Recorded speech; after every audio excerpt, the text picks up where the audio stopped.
It's wonderful to be here with so many people.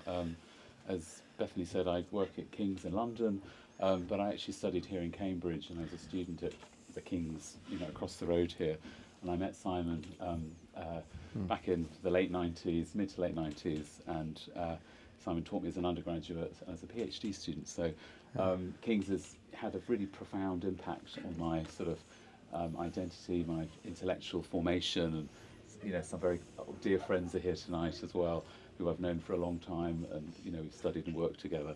So it's really interesting. It's been really interesting to read this book, to get where you've uncovered a kind of deeper historical sort of sense of a queer community at King's. When I was an undergraduate here, I lived in Garden Hostel in the first year, and we did a count in Freshers' Week, and we thought 1/3 of the hostel was gay out of the 40 people that lived there. So it's, you've really uncovered this very interesting story, and my work and lots of other people have written about the history of homosexuality, especially focusing on Oxford, and Germany. Figures like Winkelmann, Pater, John Addington Symonds. These really well-known figures in the history of homosexuality. Someone like Symonds, he looked back to Greece constantly, wrote in different genres, thought about different versions of Greece to kind of position himself within history. And that story about sort of a kind of queer Oxford has been told in various sorts of ways. And so I was interested to think about, how, what sort of story are you telling? The book is called An Alternative History. So how is it different, from the stories that have been told? Sure. Well, it started. It's worth saying how it started. It started when I was in the library looking at some papers, and I realised that 3 undergraduates who were going to grow up to be famous gay dons had all lived in the same room 1 year apart. And I thought, that'll make a very nice college blog called, A Room with a View or something like that. And then I went up to the library to see if I could get a bit more information to fill it out, because I thought it was only 1 sentence as the blog at that point. And I was absolutely overwhelmed by the amount of material in the King's Library. And it wasn't just that there were lots and lots of papers and lots of stories. There were lots and lots of people. And what's amazing is that if you read the history of homosexuality, we'll call it that for the moment, we don't worry about the terms, we'll just call it homosexuality, the history of homosexuality, it's almost invariably told as the history of individuals in the city, casual pickups, sometimes many pickups. But the idea that there might actually be something called a queer community is really a sort of post-1960s idea, when the gayborhood became an idea in California and elsewhere. But before that, it was really focused on loneliness in the city. For both men and for women, it was difficult. Even with couples, they didn't know other. They weren't having big dinner parties, And what amazed me about King's was it was a genuine community. There were, as you said, loads of them around, right, all over the place. And so, a typical story that caught my attention was one of Boris Ord. Boris Ord was the person who really made King's Choir what it is today, a really important musical figure in the history and therefore of the public life of the college. And he got arrested, poor guy, for what we now call cottaging in Bristol. It's, say, importuning youths, and as the law had it. But he got out of it because he was, a fellow of King's. And he came back to High Table. And he walked into High Table, total silence. As you can imagine, it's illegal, it's terrible. Total silence. Broken by a fellow who said, "Oh, don't worry, Boris, old fellow, could have happened to any one of us." Right? Absolute, straight back into the embrace of the community.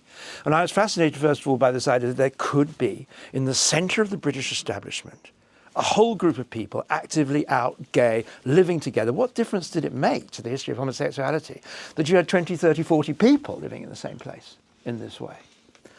The second thing that interested me about it, that made it completely different for me, was that they lived there over such a long period. There's a real sort of history here. The people came up when they were 17, 18 as cute boys. They're all boys, of course, this period. Cute boys. And they made friends with the dons. And then they stayed and became middle-aged dons. And then finally they were the old dons who were the friends of the young boys when they had been young boys. And so, Dady Rylands will be familiar to many people in the room. And he was a great figure in the history of theatre in Britain. He trained in McKellen. Almost every major actor was trained by Dady Rylands. He was influential in the foundation and the maintenance of the Arts Theatre. The letters when he was 16 to Provost Shepherd before he comes up are addressed from day one as "my darling tutor-to-be."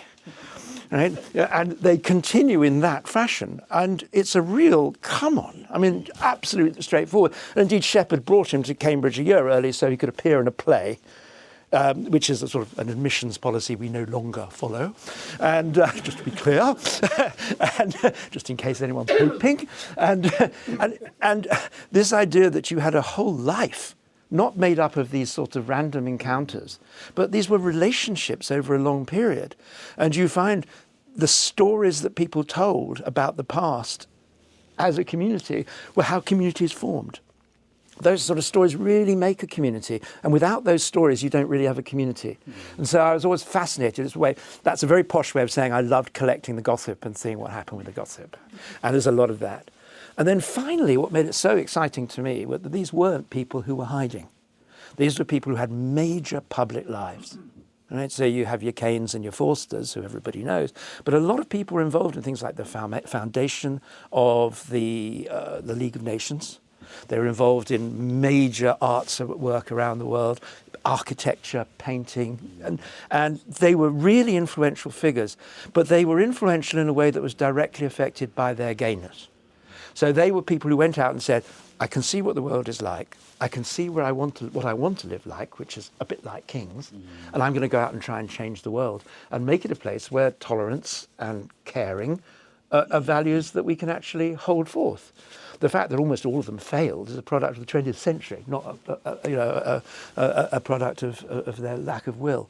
So for me, it was a really different story from the sort of the individuals that were being picked out from Oxford or from London because of that sort of community and that collectivity and that working together. And it was really, it was kind of fun. Yeah, no, it's very different from that sort of Wildian thing.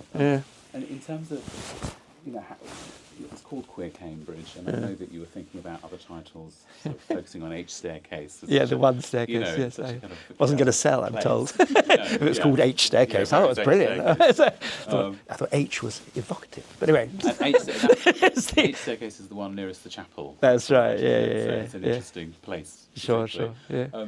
In terms of, because it does focus on Kings, but the Cambridge is in the title. Sort of how typical or untypical, special or different is Kings within Cambridge, more within Britain generally? Okay, so don't buy it under false pretences. It does focus on the Fellows of Kings, it must be said. Right? That's because Kings became, as this community, the central node. It was fascinating to see that there were 2 or 3 Fellows of Trinity whom the porters at Kings thought were Fellows of Kings. Right, because they spent so much time there. Right? They just didn't know that. Right? And Charlie Ashby, who's civic advisor of Jerusalem, person who's responsible for the physical shape of Jerusalem, major artistic figure from the Garden City movement, really, really important figure, great, really. He says in his diaries, to enter Kings was to enter very heaven. Right? And it was this moment that suddenly you weren't in public life in the way that you were in the rest of the country. You didn't feel it was illegal. You felt you were being looked after. And so Kings became this sort of icon of where you could, in Cambridge, where you could be out and openly gay and live your life as such. And we had undergraduates being called Mrs. So-and-so because they were hanging around with a fellow. And they were living in the same room. I mean, quite straightforwardly living together as undergraduates and fellows. And this was unheard of in the outside world. I mean, you get arrested for things like that in the outside world. And so it became this sort of open secret. But an open secret in the middle of the British establishment. This wasn't sort of hidden away somewhere up. No, it was really in the middle because they were going to London and coming back. And you think of someone like Keynes, absolutely involved in all of this, going off to the British government and running the economic policy and then coming back to Kings and running something else altogether. So it's very entangled in British life, isn't it? And in every sort of gay man's life, there's always a group of women looking after him. Feminists essential to kind of surviving surviving through their lives. But women have from the heart. I know. Sorry, I've got a group here. I know. What's the there are there are women in this book. There are. So, what's how do women sort of fit into this story? It's really, obviously there are only 2 female colleges at that point, women's colleges at that point. The archives are simply not as rich. They don't leave the same sort of letters, the same sort of material. They tend to be much quieter about what's going on. It might be because it's not illegal in that sense, and people, in as much as there was less fuss, and there was less strutting. I mean, so you get, with the men, you get Keynes coming back and said, I've been away for a year and suddenly I've come back and everybody's buggering everybody else. It's wonderful, he says, it's absolutely wonderful. Total buggery all over Cambridge. Well, women just don't write like that. It's just, and you might say, thank God, but as well, the evidence becomes less racy in that sense. But there were, I mean, one of the most extraordinary stories I came across, and you may or may not know that it is still against the statutes of King's College to live with your wife in college. And it's specified wife, it now says partner. If you were married, you may not live in college. Now, because we're very trendy and cool, if you live with someone and you're not married, that's fine, because the statute doesn't specify. So it actually supports living in sin as a positive action, right? Which is not what the founders thought was a good idea. But the extraordinary story from the 20s was a fellow called Nathaniel Wedd, who published one small school's edition of Euripides and little else as far as I can see, but liked wearing a boater and strutting around. Now, he was married, and he lived in college, but he couldn't live with his wife. So his wife lived on King's Parade, right? And he went to dinner every night in college on High Table. And she went to a restaurant on King's Parade, and he had the nerve to complain that she got better food. And he would then, they would separate in the evening and sleep in separate places. He slept in college and she slept out in a room in town. And his obituarist, who was a fellow who was well in the know, says very clearly, 2 sentences at the end of the obituary, and if you're used to reading Times obituaries, you'll know what it means. He said, number 1, he said, he was not a homosexual. There were no children. So, and you can see that this was a sort of particular marriage. And there were other extraordinary cases of, women who fell in love with Dady Rylance, who was very beautiful, and destroyed their lives over it. And there's a very bad side of that. Virginia Woolf, of course, if you don't know, in The Room and a View, that story when she talks about going to lunch with a fellow of King's and describes what it's like, she doesn't let on that she was going there because he was the cutest guy in Cambridge and she really liked him, right? But that's a crucial part of it. So there are lots and lots of stories of failed love for beautiful men who the women don't realise are not interested. And then there are lots of other women who know perfectly well what's going on. And in the archive, I didn't print any of these pictures because it would be too prurient, but there are pictures of from house parties of naked women lying on the lawn and such things. And so there were sections, but it just doesn't quite turn into the same story. And I think one of the things I do have in the book is stories from the first women who came to King's, when it was allowed with its first college, one of the first colleges to take women. And there were some women there who just found it intolerable. I mean, it really was pretty naff, And my supervisor as an undergraduate was Geoffrey Lloyd, and his wife Gigi Lloyd is, of course, still a very beautiful woman, and she was the first woman to go to High Table. And Provost Shepherd was completely baffled by seeing a woman at High Table the first time, and didn't know what to say. So he said what he always said. Oh, my dear boy, how nice to see you. So I think it's actually probably not the perfect world for women to live in, and one has to recognise that. And you began talking to us tonight about how the book, it began as a blog and it became a book. Whenever we write something, we sort of come up with... We're waiting for the film, yeah. Yeah, exactly. When we write stuff, we sort of bump into things we're not expecting, and we're confronted with stuff, and the story has to change. The shape of the narrative sort of shifts, and what moments for you in the writing process were like that? Sort of things that sort of surprised you? Or There's sort of so many fabulous stories. I mean, the first one that sticks in my mind is something that 1 or 2 people know about, but not everybody knows about because it's the sort of story that doesn't get repeated a lot. That dear Keynes, right, world famous economist, when he was throughout his pre-marriage stage, kept 2 ledgers. He was an economist, right? Kept 2 ledgers. 1 of the people he had sex with, and 2 the things he did with them. Right? So you can cross-reference and find out what went on. They're all the list of names are things like lift boy in the Savoy, or an American by the British Museum. I mean, he was not the most profoundly caring of lovers, one suspects, you know. But there are one or two names that go with it, so which allowed me to see that this was a good example of where the bursar of kings was having sex with the provost of kings, which is always a good thing to know in terms of insider dealing and, you know, conflict of interest and all the rest. But I could prove that with the initials and what was going on. Unfortunately, we don't know what the initials stand for. They're ABD. Which whenever I see all but dissertation, I always think Keynes would have loved that. Anyway, and we don't know quite what. Everybody has their own theory, if they have a theory at all about what ABD is. But he clearly wanted to record it all, and that was a bit of a shock to think that was, you know, the foundations of modern economics would start there. And then I suppose what surprised me most was being able to read long-term domestic rows between quite well-known men over, you know, decades. You know, you said you'd never say, but then you did, and what? And that's a really sometimes childish, sometimes really moving stuff, which is so rare in the archive, and it was really incredible to have that.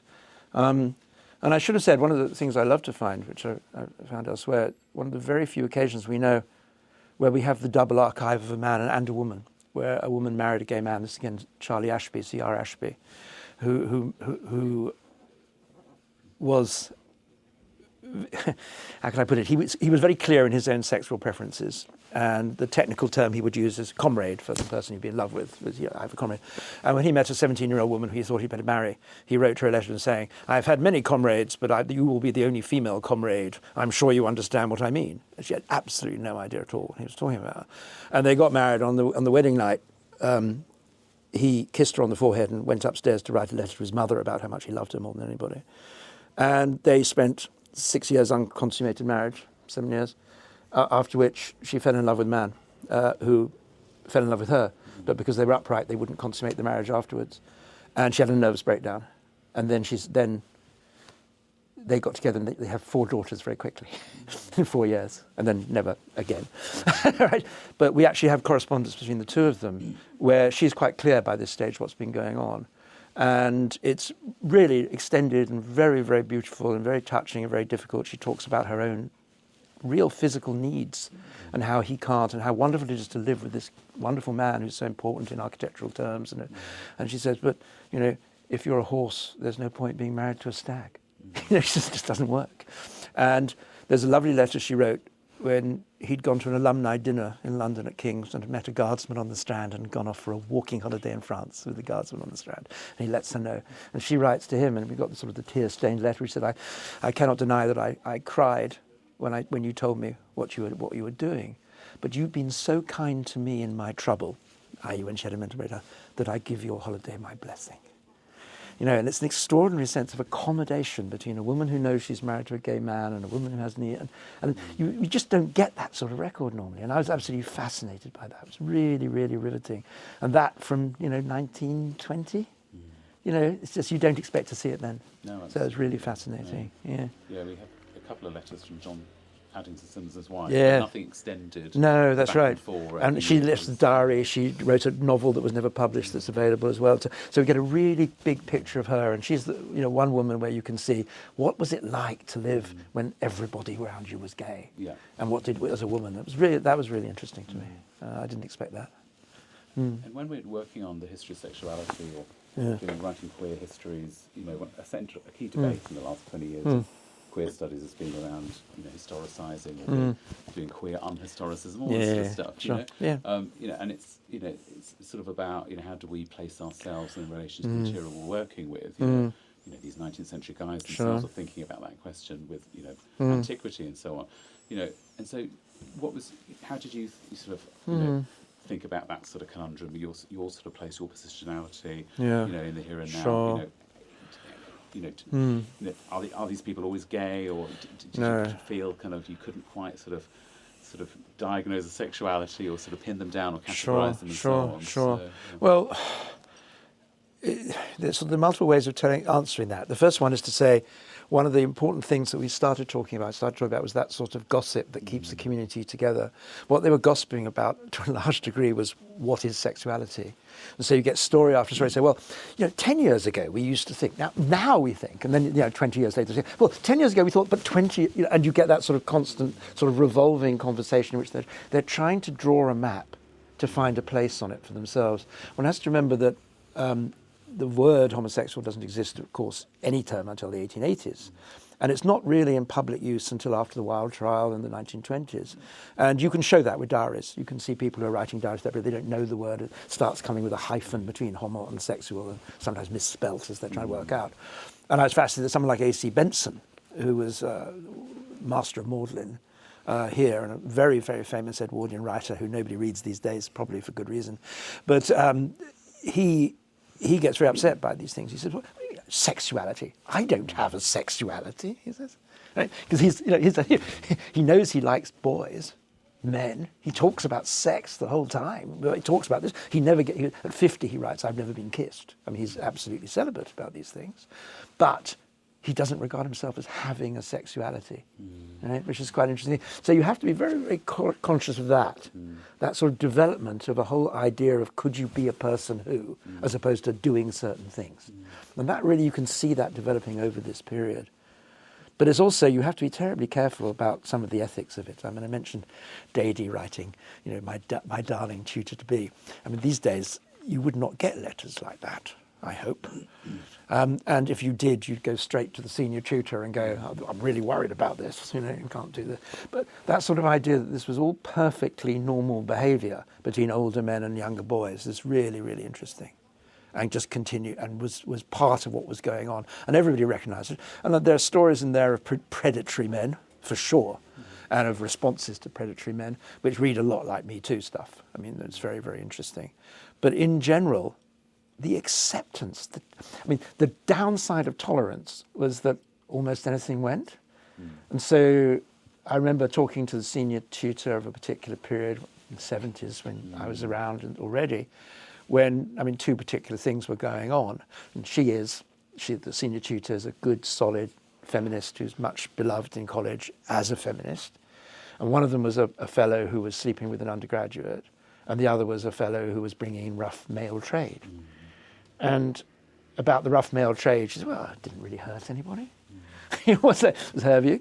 And about the fellow who was sleeping, of course, an English fellow, there always English fellows, so I'm just looking at Nikki, that's what I said.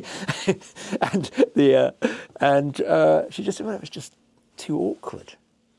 Didn't want to say anything. That very British way, so tolerance as sort of melds into lack of judgment, or, I said, what about power? Didn't you think power was an important category? She said, no, we never talked like that then. That's a new idea. Didn't talk about it then. And that's a feminist senior tutor talking about. And so finding your own place on that ethical map is also quite interesting, where you don't want to go around judging and just saying, look at this absolute outrageous behaviour, or because you don't understand when you're doing that. You don't sort of know what's going on.